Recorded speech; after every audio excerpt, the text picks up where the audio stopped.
Réponse citoyenne au communiqué gouvernemental du 19 juin 2025. Le communiqué du gouvernement togolais du 19 juin 2025, présenté comme un simple rappel des règles encadrant les manifestations publiques, illustre une fois de plus la surdité du régime face aux légitimes revendications citoyennes. Il confirme l'ancrage du pouvoir dans un système autoritaire qui piétine les libertés fondamentales. Mais on ne se libère pas en respectant les lois de l'oppresseur. Nous avons un gouvernement sourd à la souffrance populaire. Alors que le pays traverse une crise politique, sociale et économique aiguë, les citoyens réclament justice, démocratie, transparence et respect des droits humains. Plutôt que d'y répondre avec responsabilité, le gouvernement oppose des menaces, restreint les libertés et instrumentalise le droit pour étouffer la voix du peuple. À comportement de sourd, réponse de sourd. Une justice inféodée, reflet d'un État sans séparation des pouvoirs.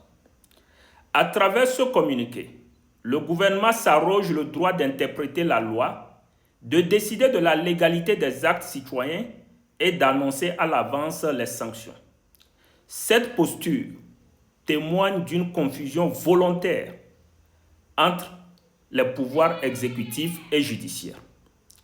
Dans un véritable état de droit, ce sont des juridictions indépendantes qui établissent les responsabilités, non un pouvoir politique qui menace publiquement les citoyens.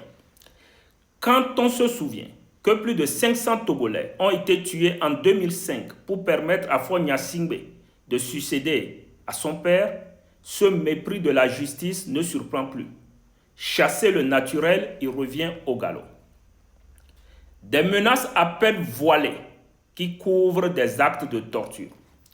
L'insistance sur les dispositions rigoureuses et les sanctions rappelle tragiquement les violences perpétrées par la gendarmerie nationale lors de la manifestation pacifique du 6 juin 2025.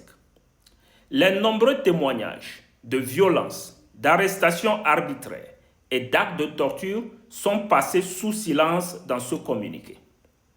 Pire encore, les lignes finales suggèrent la reconduction des mêmes consignes violentes pour les 26, 27 et 28 juin. Nous notons que la police nationale n'a pas pris part aux actes de torture liés à la manifestation du 6 juin et l'encourageons à rester professionnelle. Quant à la gendarmerie, elle s'expose au jugement des officiers et agents impliqués dans la répression et les tortures. Un pouvoir placé pour appeler, un pouvoir mal placé pour rappeler au respect des lois. Un régime qui ne respecte ni les décisions de la justice internationale, ni ses engagements constitutionnels en matière de droits humains, est mal placé pour exiger des citoyens qu'ils respectent des lois manipulées à des fins politiques. L'appel hypocrite au respect de la Constitution sonne creux, alors que le pouvoir viole chaque jour son esprit et sa lettre. Nous attendons toujours la mise en œuvre des recommandations de la CVJR. Nous assumons nos écrits, nos propos, notre combat. Face aux menaces, nous réaffirmons notre engagement. Nous assumons nos idées, nos paroles, nos écrits. La peur n'est pas un programme politique. Intimider un peuple n'apporte pas la paix, mais aggrave le sentiment d'injustice. Chaque citoyen a le droit et le devoir de restaurer la Constitution lorsqu'elle est violée. Aucune loi n'est légitime si elle opprime au lieu de protéger. Si la loi est contre le peuple, alors nous serons tous hors la loi. Les chaînes invisibles sont les plus solides. L'apartheid était autrefois constitutionnel. Mais les lois injustes ne résistent jamais à la volonté d'un peuple déterminé à être libre. Le drame togolais ne se résume pas à la brutalité du régime. Il réside aussi dans la peur, la résignation et le fatalisme que beaucoup portent en eux. Ce sont ces chaînes invisibles qu'il faut briser. On ne se libère pas en obéissant à l'oppresseur.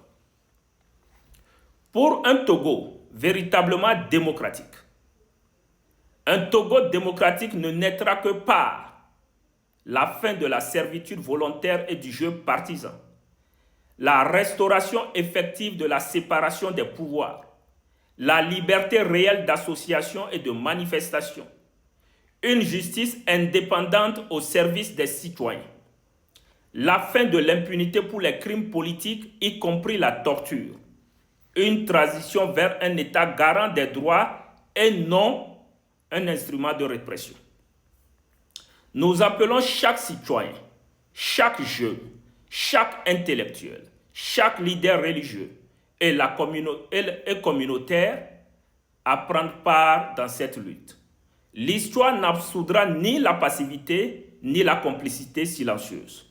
Le silence aujourd'hui est une forme de trahison. L'espérance demain ne naîtra que de notre courage aujourd'hui. Nous sommes fatigués. Nous sommes fatigués.